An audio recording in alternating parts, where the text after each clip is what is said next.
In 1998, Volkswagen Group acquired the Crewe factory for £430 million, securing control of the production line, the workforce, and the rights to the Bentley name. On paper, it was a complete acquisition of the brand's physical and legal foundation. But what Volkswagen did not acquire was an understanding of what Bentley had just become. Only a year earlier, the final Bentley Turbo R had rolled off the line, ending a 12-year production run that had quietly transformed the company's position in the market. It had saved the company. The Turbo R reversed Bentley's decline, brought its sales back into competition with Rolls-Royce, and proved that Bentley could stand as its own identity rather than exist as a derivative. It was the car that made Bentley relevant again. But by the time Volkswagen took control, the car that had restored the brand's value was already gone. So why would a company commit that level of capital, yet fail to recognize the importance of the car that made the brand worth buying? To understand that decision, you have to go back to the conditions that made the Turbo R necessary in the first place. Bentley used to carry weight. The post-war years positioned the brand as racing heritage, attached to genuine performance credentials from Le Mans victories in the 1920s. That identity didn't survive the 1960s. Rolls-Royce motor cars made a decision that felt practical at the time. Why develop two separate cars when one could wear two badges? The result was mechanical erosion. Through the 1960s and 1970s, a Bentley was a Rolls-Royce with different exterior trim, same engine, same chassis, same suspension. A buyer could stand between a Bentley and a Rolls-Royce in a showroom and find no mechanical reason to choose the Bentley. Prestige alone determined the choice. The Rolls-Royce name won every time. Production records are unforgiving. By the late 1970s, Bentley accounted for fewer than 5% of Crewe's output. Not 20%, not 15%, fewer than 5%. The brand wasn't competing anymore, it was dissolving. Within its own factory, Bentley had become a secondary product, a variant that existed because the company hadn't quite decided to kill it outright. A buyer choosing between the Bentley Mulsanne and the Rolls-Royce Silver Spirit was choosing between identical cars with different grilles. The Rolls-Royce name carried prestige that the Bentley name, stripped of any engineering distinction, simply couldn't match. The financial pressure on Rolls-Royce motor cars never stopped. Hand assembly meant small volumes. The factory produced roughly 2,000 cars per year across both brands combined. Small volumes meant fragility in times of economic softness. The company's margins were permanently thin because the production model was inherently expensive. Dozens of craftspeople building each car by hand over weeks, using Connolly leather, hand-finished walnut veneer, and wool headlining. This wasn't scalable business. It was artisanal manufacturing at industrial prices. When the market softened, the company suffered immediately. When the market stayed soft, the company's existence came into question. Across the industry, competitors were defining themselves with real distinction. The Mercedes S-Class and BMW 7 Series weren't badged variants of the same platform. The Jaguar XJ had its own engineering signature. Buyers could feel the difference on a test drive. These manufacturers treated their product lines as separate problems, requiring separate solutions. Crewe understood this reality. Bentley couldn't survive as a variant forever. The question was, what change would actually matter? The answer came from the engineering department, and it would reshape the entire brand's trajectory. Crewe's first response came in 1982 with the Mulsanne Turbo, launched at the Geneva Motor Show. The engineering was straightforward. Add a Garrett A research turbocharger to the 6.75-liter V8, extract a 50% increase in power, and see what the market would accept. On paper, this was the move that should have worked. A turbocharged Bentley was exactly what the brand needed. The car was named after the Mulsanne Straight at Le Mans, a deliberate invocation of the racing heritage that Bentley had last seriously claimed in the 1920s. Between 1982 and 1985, approximately 520 Mulsanne turbos were built, including 18 long-wheelbase versions. The demand was immediate, proof that the market wanted a performance Bentley. But the car itself had a problem that the market identified faster than the factory did. The problem appeared on the first test drives. The Mulsanne Turbo accelerated with startling violence. Point it straight, and it was genuinely quick. But ask the car to turn while carrying that speed, and something else emerged. The suspension, tuned years earlier for the Rolls-Royce Silver Spirit and calibrated for comfort above all else, couldn't control the mass. The car wallowed. Autocar gave it 2 stars for handling. Journalists noted it plainly: fast in a straight line, undisciplined everywhere else. The phrase that stuck was a wallowing boat. This wasn't failure, it was incomplete thinking. Crew had solved the power problem without addressing the handling problem. They'd given Bentley acceleration, but not the control to match it. That thinking led directly to the Turbo R. Mike Dunn was appointed engineering director at Crew in February 1983, and he rejected the proposed 10% increase in roll stiffness over the Mulsanne Turbo. He demanded 50%. The R didn't stand for Royce or Roadster or any marketing designation invented in a boardroom. Crew's product brief documented the R explicitly: roadholding, a handling mandate written into the engineering specification. The response was methodical. Front anti-roll bars were stiffened by 100%, rear anti-roll bars by 60%. Dampers were revised. A panhard rod was added to anchor the rear subframe, reducing side-to-side movement in corners. Spring rates remained unchanged. The compliance that made a Bentley comfortable was preserved. What changed was the control of body motion. Every intervention pointed toward a single goal: make a turbocharged Bentley that the driver could actually use at speed without the chassis falling apart around them. The engine reflected the same philosophy. The 6.75-liter V8 dated to 1959, originally introduced as a 6.23-liter unit in the Rolls-Royce Silver Cloud II, then stroked to 6.75 liters in 1970.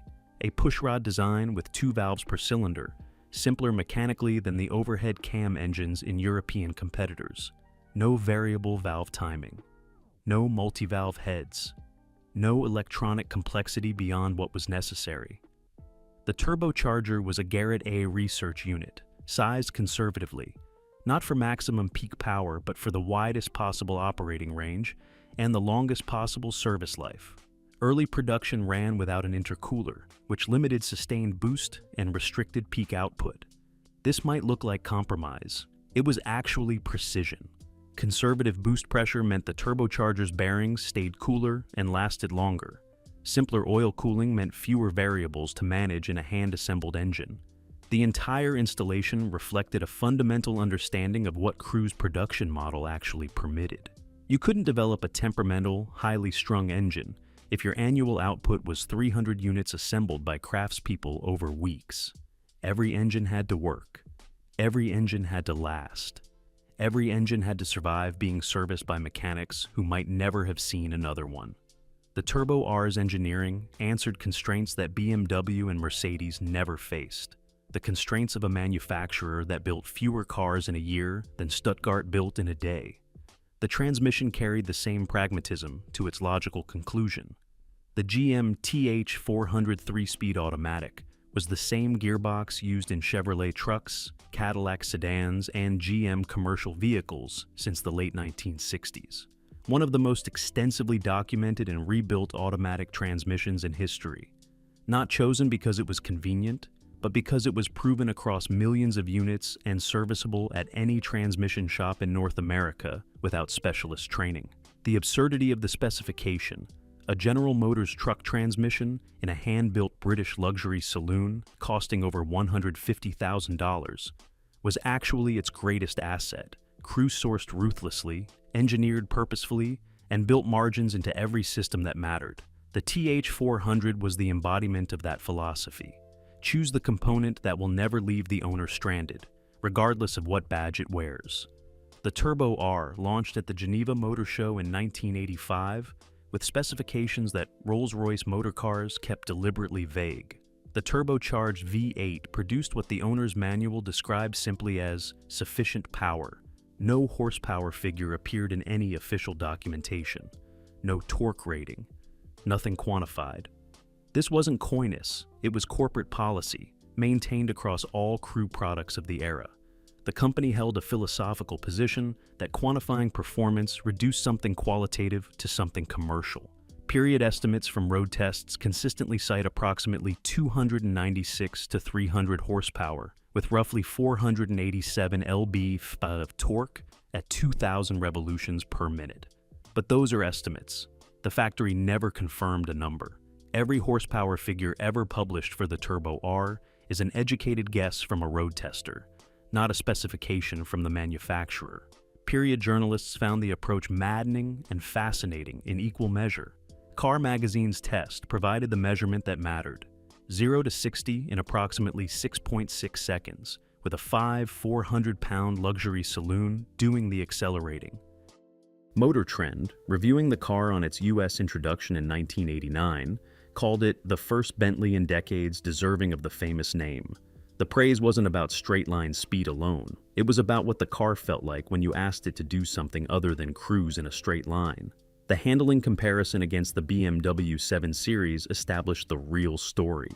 A vehicle engineered on an architecture from 1959, updated with 1980s suspension thinking, matched the BMW's lateral grip while carrying 1,500 pounds more mass. The body control through direction changes exceeded what the BMW delivered. The Turbo R didn't handle like a 400-pound car should handle. It handled like something that had been engineered by people who understood that weight is a constraint, not a destiny.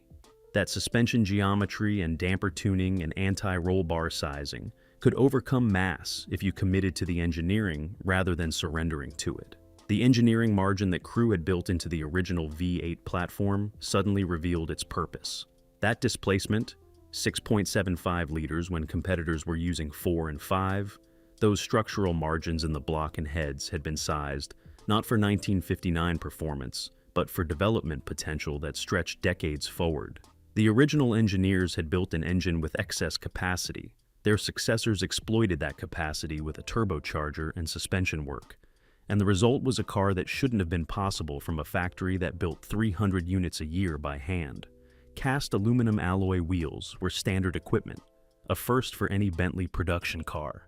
Every Bentley before the Turbo R had left the factory on steel wheels with covers. Pirelli B7 tires replaced the conservative rubber of prior models. These details signaled something the market hadn't seen from Crew in decades, a car that wanted to be driven, not merely occupied. Production reality reinforced the philosophy. Crew assembled approximately 300 to 400 Turbo R units annually. Not mass production. Not the assembly line efficiency of Mercedes or BMW. Craftspeople, detailed work, deliberate pace, each car built over weeks rather than hours. The Turbo R proved that within these constraints, Bentley could deliver something genuinely distinct. The market response was immediate. Bentley buyers didn't view the Turbo R as a faster Rolls-Royce with different badges.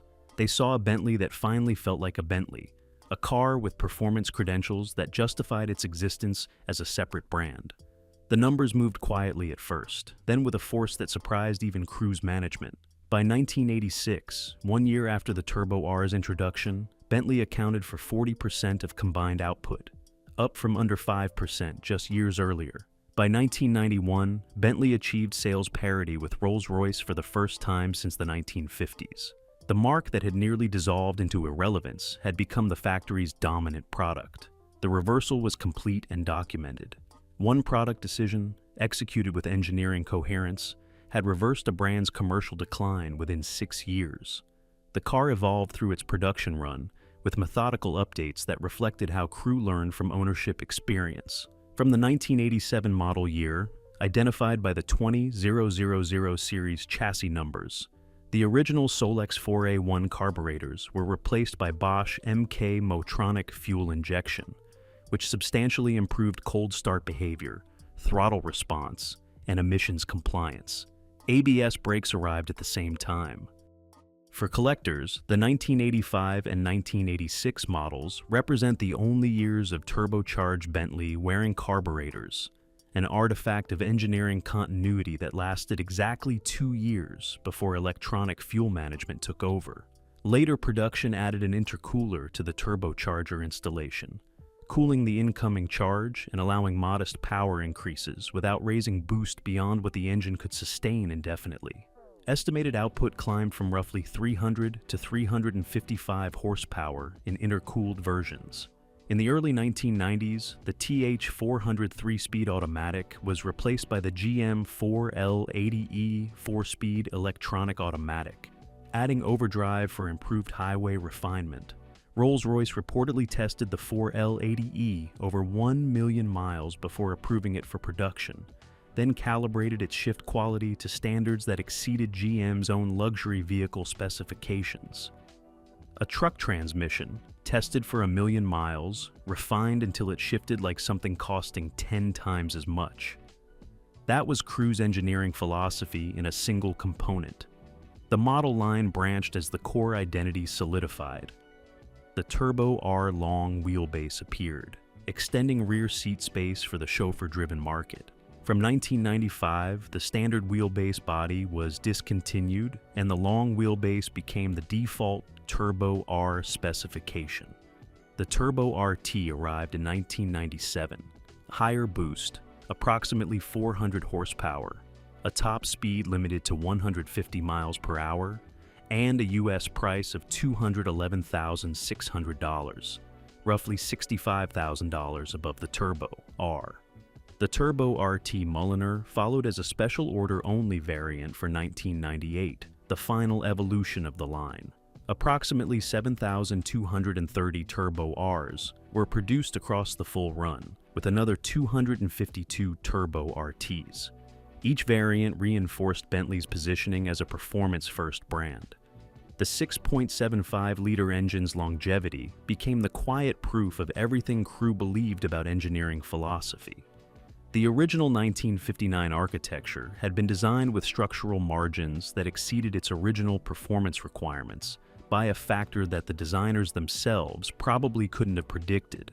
The turbocharged Turbo R extracted roughly twice the power of the original atmospheric specification from the same basic block, heads, and bore spacing. The engine hadn't been redesigned, it had been developed. The distinction is important.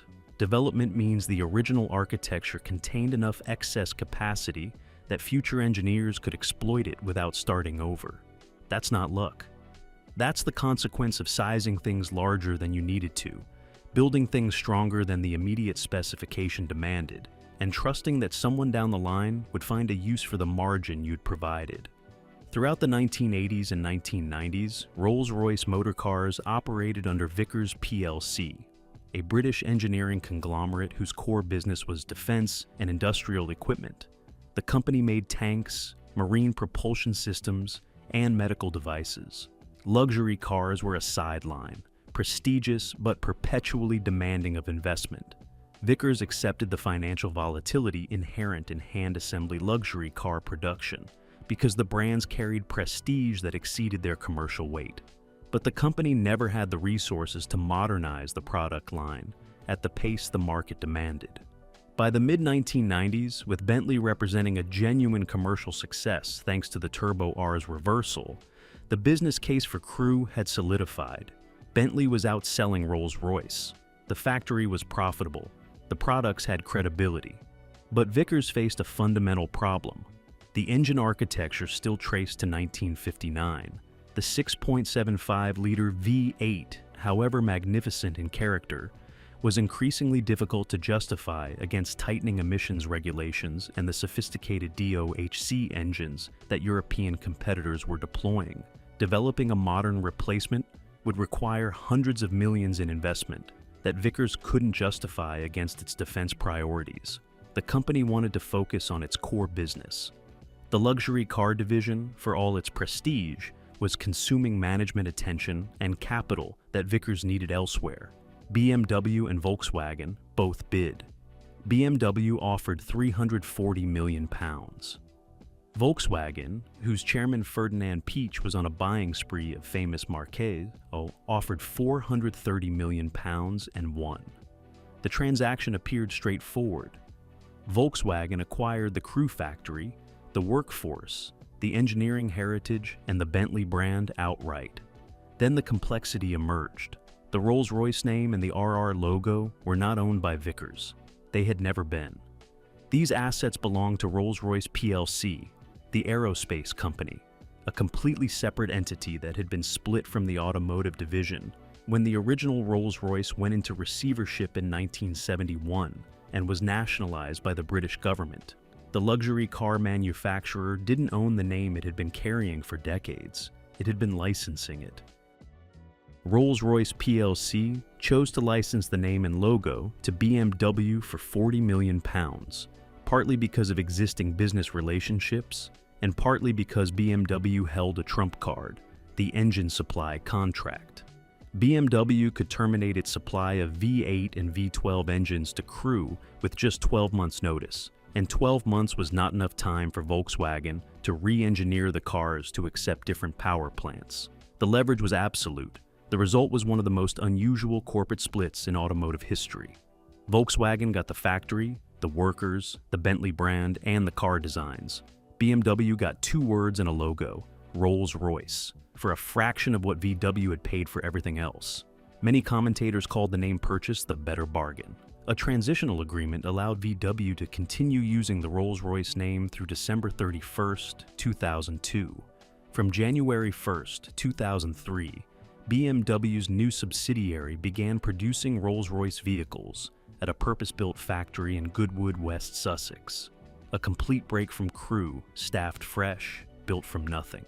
For the Turbo R's legacy, the timing was almost cruel. The car had been discontinued in 1997, 1 year before the corporate fracturing began.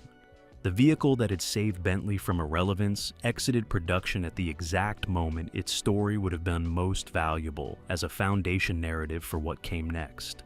Instead of being cited as the car that proved Bentley deserved independent existence, the Turbo R became a closed chapter in a story that was about to be rewritten by German corporate strategy. Then the engineering narrative collapsed further. The Bentley Arnage, the Turbo R's successor, arrived in 1998 with a 4.4-liter BMW twin-turbo V8 rather than the traditional 6.75-liter Crewe engine. This was a consequence of the BMW supply relationship that had intensified during the final Vickers years. For buyers who had attached themselves to Bentley because the Turbo R proved the brand could be distinct through engineering, this substitution felt like a betrayal.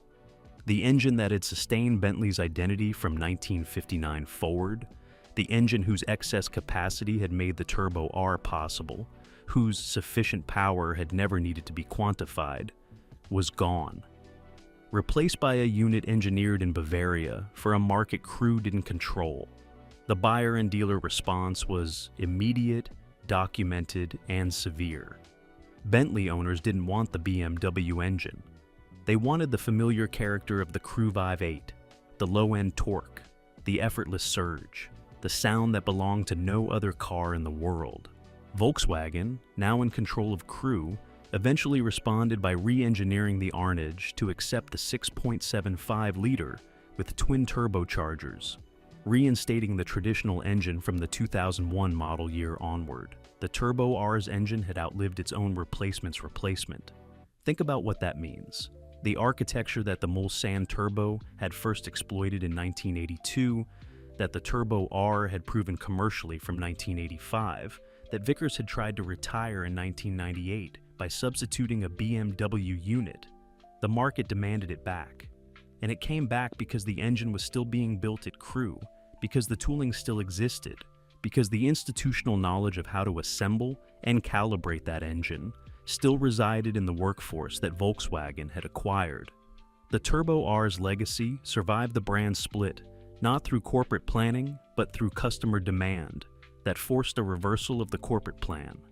The customers understood what Bentley was. The boardroom had temporarily forgotten. Volkswagen inherited the Bentley name, but oriented entirely toward future products.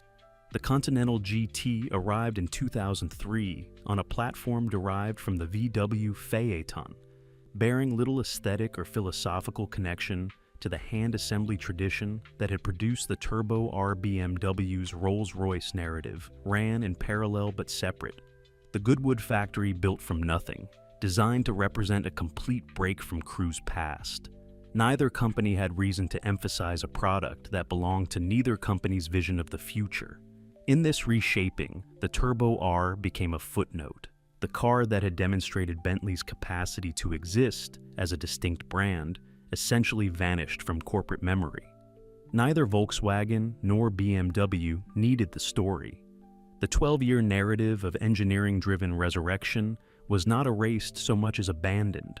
What prevented complete disappearance was the cars themselves. Two mechanical facts proved critical to survival. The GM transmissions, TH404L80E, had been deployed across millions of American vehicles. Any competent transmission shop could service a Turbo R's gearbox without Bentley-specific training. The parts ecosystem was enormous, sustained by GM truck-scale production volumes. A Bentley owner in Detroit or Dallas didn't require a trip to Crewe for transmission work. They could walk into a domestic transmission specialist and have the same unit rebuilt by mechanics who'd serviced hundreds of identical gearboxes in Chevrolet pickups. The 6.75-liter engine, designed in 1959, remained in production at Crewe through the 2020 S in the Mulsanne. Over 6 decades of continuous production from the same basic architecture. Parts availability for the engine was never a question, because the engine was still being manufactured. The SC Series body shell shared its structural dimensions with the Rolls-Royce Silver Spirit, which created an unintended benefit that extended the Turbo R's parts availability decades beyond what a unique platform would have provided. Crewe's parts catalogs carried shared part numbers across both marques. A Bentley owner seeking repair panels could source from Rolls-Royce inventory. The shared architecture, created purely for manufacturing efficiency during the decades when Bentley was just a rebadged Rolls-Royce, became a survival advantage once the brands were separated. The Bentley Turbo R Owners Club and the Rolls-Royce Enthusiasts Club became the repositories for knowledge that the factories no longer maintained. These communities documented maintenance procedures, identified parts sources, preserved service history, and articulated what the car actually represented. When corporate memory couldn't be bothered, collective memory sustained the story. Current market values range from approximately $15,000 to $50,000 for well-maintained examples, with exceptional low-mileage cars commanding higher prices. The depreciation from original list prices of $150,000 to $195,000 reflects maintenance cost perception rather than mechanical fragility. The expensive items are Connolly leather restoration, hand-finished woodwork, and Bentley-specific body trim, the surfaces of the car, not the mechanicals underneath. The gap between mechanical accessibility and cosmetic exclusivity defines the Turbo R ownership experience. The car's internals are surprisingly pragmatic. GM transmission, Garrett turbocharger, Bosch fuel injection. Its surfaces are not. An owner who understands this distinction, who sees the Turbo R as a hand-built British saloon running on ecosystems far larger than Bentley's own production numbers, occupies a fundamentally different ownership position than someone who sees only the badge and the maintenance reputation. The engineering lesson is the simplest one in this entire series. Durability designed at the drawing table survives corporate upheaval. The Turbo R outlasted Vickers. It outlasted the brand split. It outlasted its own successor's original engine. It remains serviceable not because anyone planned for collective survival, but because individual design choices, oversized displacement, proven transmissions, conservative turbocharger sizing, buildable margins in every component, had built permanence into the machine itself. The car that proved Bentley could exist as its own thing did so through engineering choices that ensured it would still be proving that point decades later, long after the boardroom had moved on. The 6.75-liter V8 that powers a Turbo R today is the same basic architecture that powered a Silver Cloud II in 1959, over 60 years of continuous production from a single-engine family, making it one of the longest-running V8 programs in automotive history. The GM transmission underneath it has been rebuilt in millions of American trucks. The Garrett turbocharger bolted to its side has aftermarket replacements available from dozens of suppliers. A car that costs nearly $200,000 new and carries a badge associated with British aristocracy runs on mechanicals that any competent American shop can service. That contradiction is the Turbo R's greatest engineering achievement and its most enduring legacy.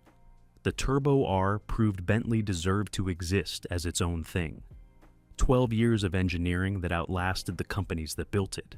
The same philosophy that created permanence through mechanical choices, proven components, oversized displacement, conservative design. That's what separates forever cars from forgotten ones.